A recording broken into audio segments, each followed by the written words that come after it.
আচ্ছা, এই ভিডিওতে আমরা সমীকরণ সমাধান টাইপের কিছু কোশ্চেন করব। এখানে কিছু কমপ্লেক্স নাম্বার থেকে সমীকরণ সমাধান টাইপের কিছু কোশ্চেন আসতো। তো আমরা আসি, এখানে আমাদের হচ্ছে প্রথমে বলে দিচ্ছে এ স্কোয়ার প্লাস বি স্কোয়ার সমান 1 হলে দেখাও যে এক্সের একটি বাস্তব মান দ্বারা এত সমীকরণ সিদ্ধ হবে। তাহলে আমাদের আগে তার মানে কি এই সমীকরণটা সিদ্ধ করব এক্সের একটা মান দিয়ে, তাই তো? তাহলে এখান থেকে আমরা আসি 1 মাইনাস আই এক্স বাই হচ্ছে 1 প্লাস আই এক্স সমান এ মাইনাস আই বি লেখা যায়। তাহলে এইখান থেকে আমরা কি করতে পারি, এখান থেকে আমরা এক্সের ভ্যালু বের করব 1 মাইনাস আই এক্স সমান এ মাইনাস আই বি ইন্টু লেখা যায় 1 প্লাস আই এক্স।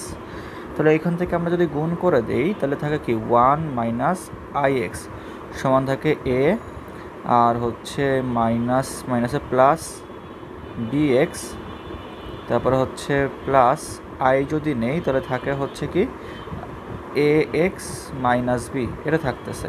তো দেখো তো বাস্তব আর অবাস্তব পার্ট সমীকৃত করলে এ প্লাস হচ্ছে বি এক্সের মান থাকে 1, তাহলে এক্সের মান থাকে হচ্ছে 1 মাইনাস এ বাই বি, আর হচ্ছে আমাদের এ এক্স মাইনাস বি এর মান থাকে হচ্ছে মাইনাস এক্স, তাহলে আমাদের এক্সের মান থাকে হচ্ছে বি বাই এ প্লাস 1।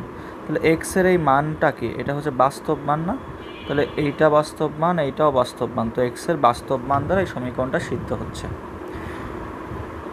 আচ্ছা, এইখান থেকে আসো, কি বলছে, imaginary part of Z is equals to 10 2z minus N by 2z plus N এর মান হচ্ছে আই 2y মাইনাস 1। সমীকরণকে জেড সিদ্ধ করলে জেড এর মান নির্ণয় করতে বলছে। তাহলে আমরা এখান থেকে আসি, তাহলে জেডটা ধরে নেই, জেড কি লেখা যায় এক্স প্লাস 10i। তাহলে এখন লেখা যায় কি 2z মাইনাস এন বাই হচ্ছে 2z প্লাস এন সমান 2i মাইনাস 1 লেখা যাচ্ছে। তাহলে আমাদের এখন কি লাগতেছে, এখন কোনাকুনি গুণ করে দিই, 2x plus 10i minus N সমান লেখা যায় হচ্ছে 2i minus 1 into 2x plus N plus 20i, এটা থাকে। তাহলে এইখান থেকে কি থাকে, এখান থেকে থাকে হচ্ছে 2x minus N plus I 10 থাকতেছে। এখান থেকে মাল্টিপ্লাই করলে কি থাকতেছে, থাকে হচ্ছে বাস্তব পার্ট কি আসবে এর সাথে এইটা মাল্টিপ্লাই, তাহলে মাইনাস হচ্ছে 2x প্লাস এন, আর এর সঙ্গে এটা মাল্টিপ্লাই মাইনাস হচ্ছে 40 প্লাস আই যদি নেই, আই থাকবে কি এর সঙ্গে এইটা, থাকবে হচ্ছে 4x প্লাস হচ্ছে 2n।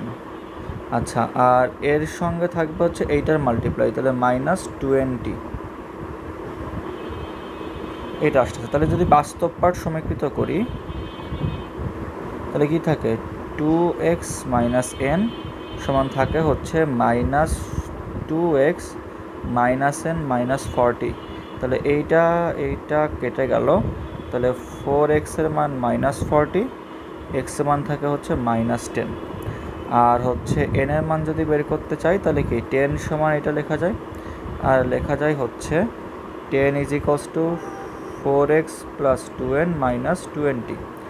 তাহলে হচ্ছে 10 is equals two 4 into minus 10 plus 2n minus 20, এইখান থেকে n এর ভ্যালু বের করে দেখা যাচ্ছে।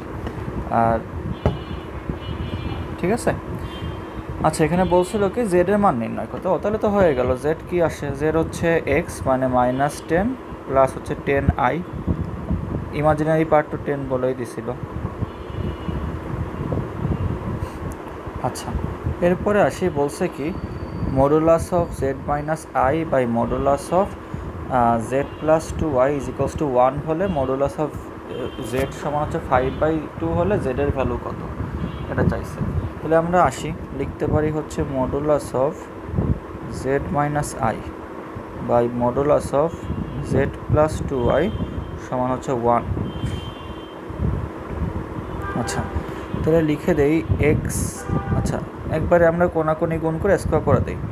আচ্ছা, জেড মাইনাস আই তার মডুলাস সমান লেখা যায় জেড প্লাস 2i, তাহলে স্কোয়ার করে দিলে কী থাকবে X square plus Y minus one তার স্কোয়ার ইজ ইকুয়াল টু হচ্ছে X square plus Y plus two তার স্কোয়ার থাকতেছে। তো এক্স স্কোয়ার যদি কেটে যায় তাহলে এইখান থেকে আমাদের আলটিমেটলি কী থাকে, ওয়াই স্কোয়ারও কেটে যাচ্ছে, তাহলে মাইনাস টু ওয়াই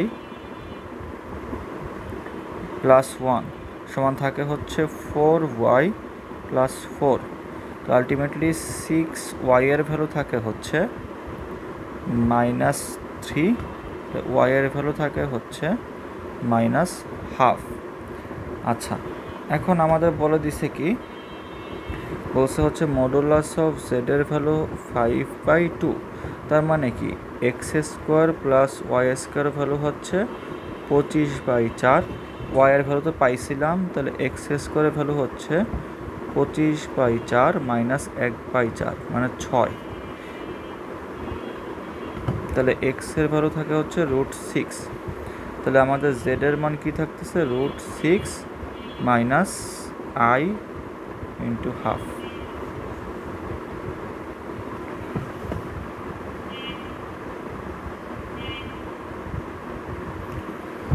আচ্ছা, এর পরের ভিডিওতে আমরা এককের ঘনমূল নিয়ে কিছু কথাবার্তা শিখব।